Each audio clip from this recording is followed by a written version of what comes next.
You don't have to love yourself to be loved. But here's why you should, anyways.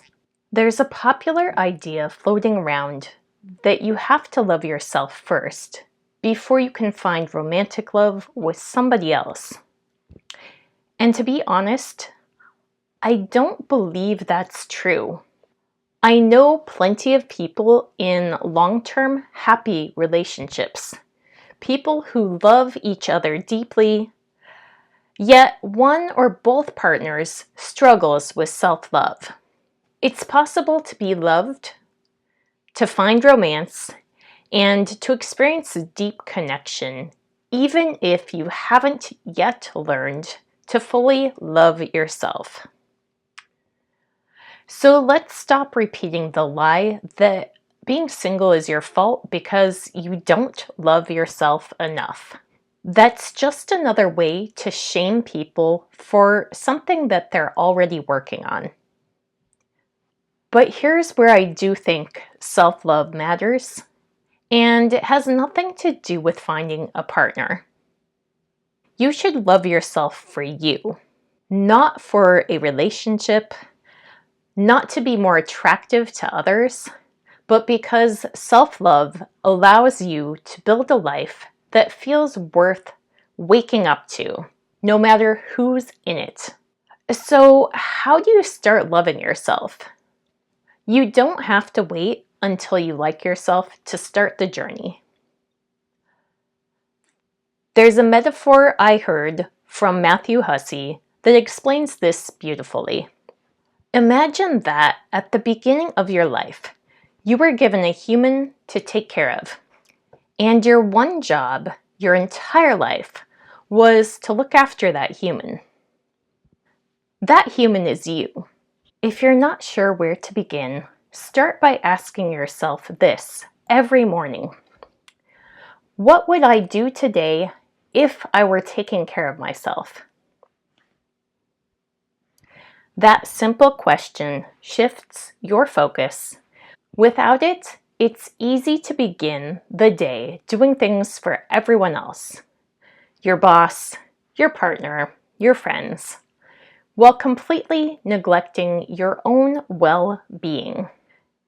And when you make a habit of ignoring your own needs, that's when you start to look for someone else to take care of you.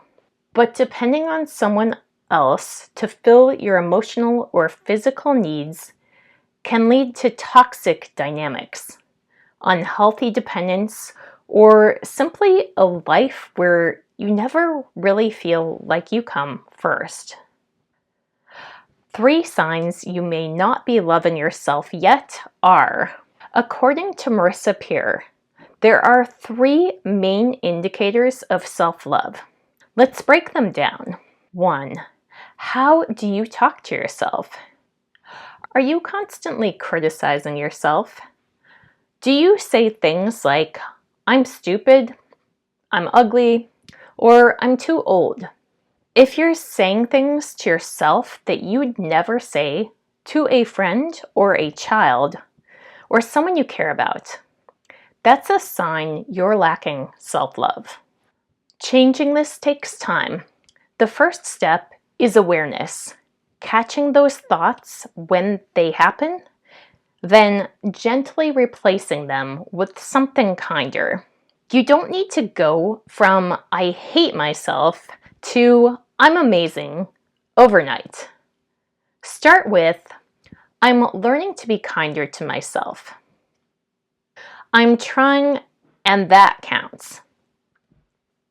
Be patient with yourself. You're rewiring years, maybe decades of habit. That takes grace and consistency. Number 2, how do you treat yourself? Do you feed yourself nourishing food? Do you get enough sleep? Drink water? Move your body and rest when you need to? If the answer is no, that's okay. But also your invitation to start making changes now. Self-love is shown in how you care for your body, not just in how you think about yourself. Number 3, how do you let others treat you? This one's big. Do you let people take advantage of you? Do you constantly say yes when you want to say no? Are you lending money you can't afford or doing favors at the expense of your own peace? If you're putting everyone else's needs above your own, that's not generosity. That's neglect. And again, go back to that metaphor. If your job is to take care of that one human, you have to start setting boundaries that protect and honor them. You don't have to like yourself to love yourself. This is important. You don't have to like everything about yourself to practice self-love. You don't need to wait until you're confident or self-assured.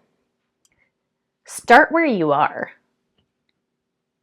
Take care of yourself in all the ways, physically, emotionally, mentally, and the love will grow from within. My final thoughts on this is that I still believe it's a myth that you have to love yourself in order to find love. You don't. I've seen it, and maybe you have too.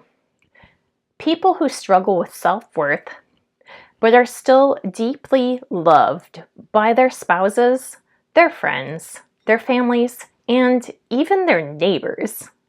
But here's the truth. Even the requirement to be loved or to love, it's one of the best gifts that you can give yourself. Not because it gets you a partner, but because it helps you live a life where, with or without one, you feel whole. If you liked this talk, subscribe for more real talk on relationships, self-worth, and emotional growth. And leave a comment down below. What's one kind thing that you can do for yourself today?